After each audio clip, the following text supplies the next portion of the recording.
Hi guys, and welcome back to another video. This is going to be part 37 in our playthrough as the Egypt series. If you remember last episode, we had another victory over the Seleucid Empire in war. It was split into quite a few episodes as well. You can see we kind of separated the Seleucid Empire, but they can still connect by that river. Anyway, this episode, since we do have a truce with the Seleucid Empire, I don't really see many people that we could declare war on that we do not have a truce with that are related to the Seleucid Empire. We're going to go back and say hi to Phrygia once again. I'm sure they're very happy to see us. We are actually going to unpause and let some of these troops head upwards. And I did fabricate the claim, or start fabricating, on this little province right here. Looks like there's a death. And so we do need to change the commander. Looks like that was one of the generals. Actually, this one right here. It's probably a slow army of some kind. Anyway, we'll go with this. And by the way, if the reason for us not having Civil War anymore is it was a bug for some reason. When I reloaded, there was no more Civil War signs, so I guess we're to spare from that. Even though it would have been relatively easy to fix that with some loyalty. Anyway, we're going to want to send these troops all the way up here. You can see at long last, if you don't want to go up there.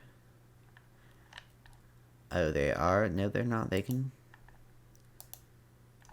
Are they separated from us? You just don't. Oh, no, now you will. But you won't go there. Oh, I see. So it looks like this army is permanently marooned here because there is no crossing on this little bit here, and that since that is a, I don't know, I suppose a lake, they just can't cross. You see those crossing and painted those yellow dots. Anyway, you can cross, so you will head up there. I guess I don't really want to send our navy all the way from up here all the way around. Just pick you up, and we're gonna have another war with Seleucid Empire at some point anyway, so you can have fun and stay there. So we'll realistically send all of these troops up here, and then this army right here will actually pick up with our navy, so they don't have to walk all the way. Because with an army of this size, there's not too many places where they can have positive attrition, so we do want to make sure that we kind of limit that. We do have a Scorn family, the Andronicid family, and if we could find them, looks like they have 5 out of 6 jobs. They do have a lot of people. The Lipton family finally only has minimum jobs, and looks like Therod, Magrid, and not our family. So Therod and Magrid family have, actually I'll unpause, or we'll get their loyalty down and I won't unpause then. I'll try and find someone decent. Looks like you are fine, and then we can unpause and we'll come back. Yeah, there's another slow army here. Oh, this is no longer just slow. You know, at the start of this episode, that person was at 0. Suppose not anymore, which is good for us. We'll send you on a long trek up here. Not that we're really going to need you, considering that they only have 38 cohorts compared to our now, which is actually 345. Our economy is actually probably really bad now that they're now loyal.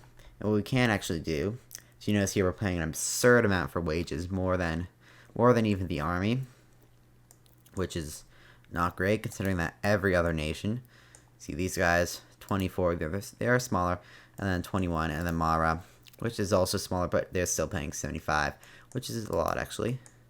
So what we're going to do is economy, we're going to decrease the wages. That is going to get up our corruption, but that should help us out. Looks like we're only going negative 1.62, and actually you really don't need that unit. We'll disband them, and that will definitely help our economy quite a bit.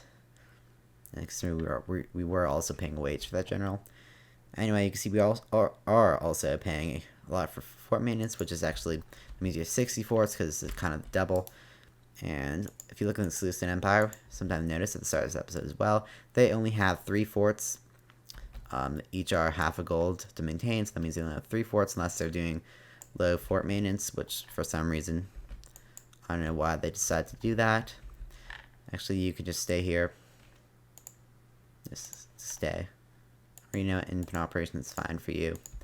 Maybe you can be kind of rear guard. Anyway, looks Seleucid's small army in here. And no. And they're just loyal, I see. Can't do much about that. I believe that guy does have 0 loyalty. No, I should really stop pausing and wait for that claim to fabricate. And the reason we're not going to declare war on Thrace is because I will bring in Odysseia as well as Thrace, and we don't really need that. You see that Phrygia would not actually become the enemy war leader, but our allies would join. You can see that.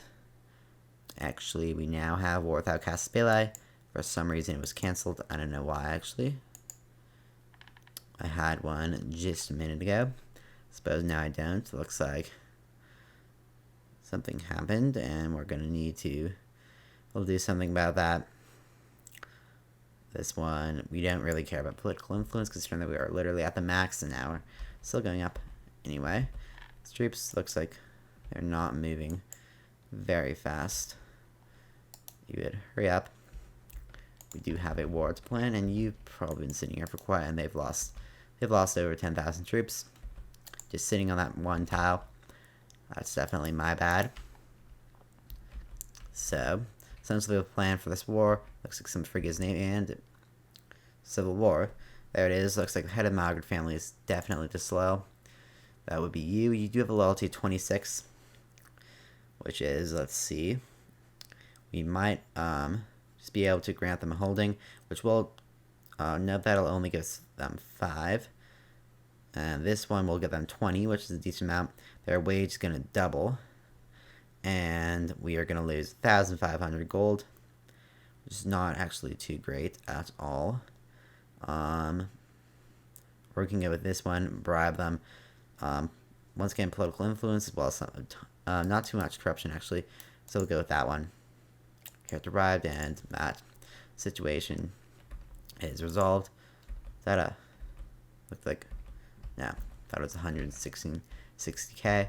It's not, and you're just gonna sit there, okay? You would ideally, we forgot now that we're kind of split friggin' two, that we can actually send troops up this way. We'll send this army as well over here.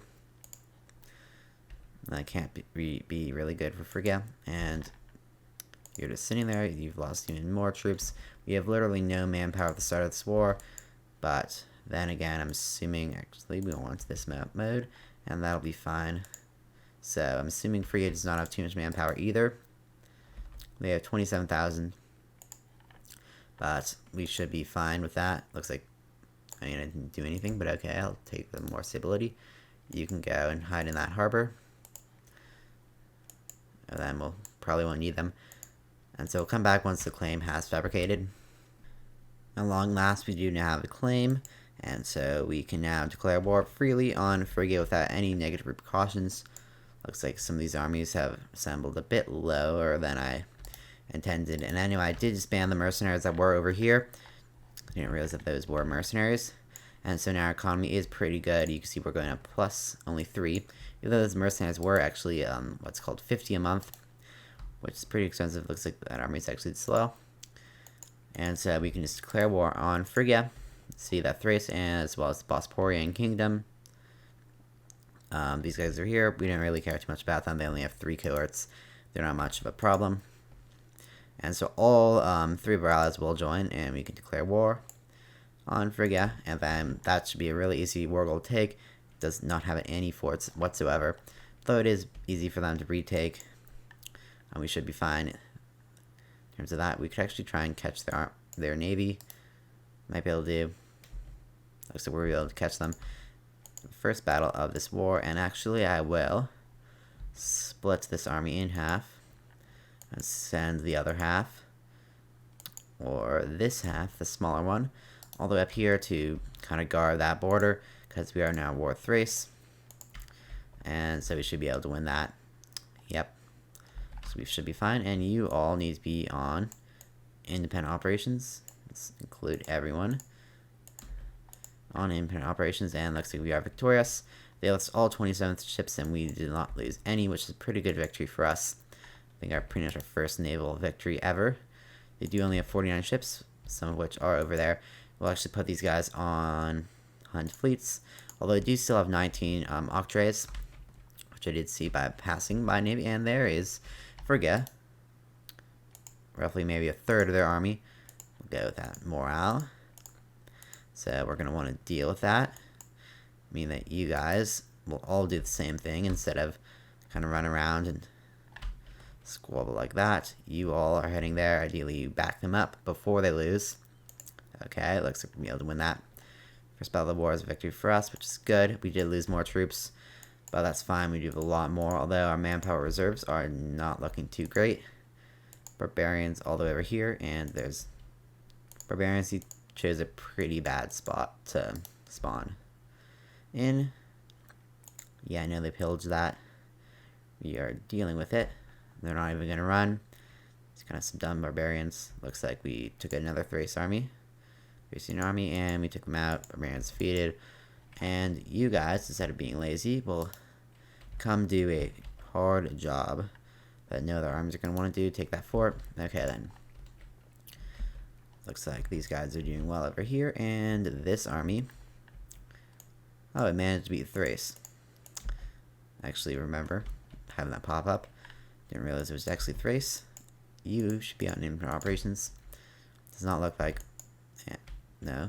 Or sure, you can do that if you really want to. And I will actually have someone take this war goal. Looks like you're going to do it. Thank you.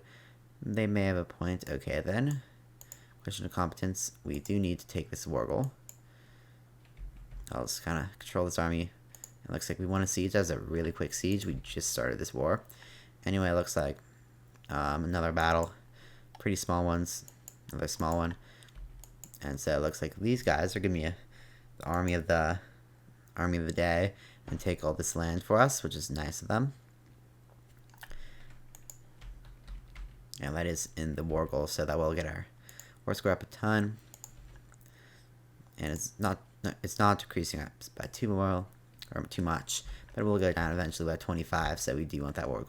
This entire area has come alive with troops, mostly our own. That is part of the wage problem because we pay all these generals roughly around 5 gold each.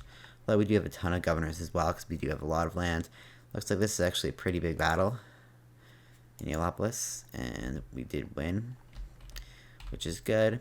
And you could just keep doing that.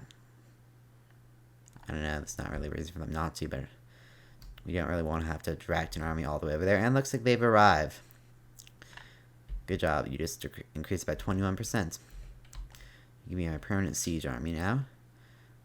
Did you just win that? No, it was not that one though. That was not the siege. Fortunately, it looks like gladly have a almost disloyal person take that. Then the siege up. Armicia is 1. That was also a quick siege. And so we're going to pause it right here just after we capture that one little fort in Thrace. So we'll resume next episode or episode 38. So thanks for watching. I'll see you again next time.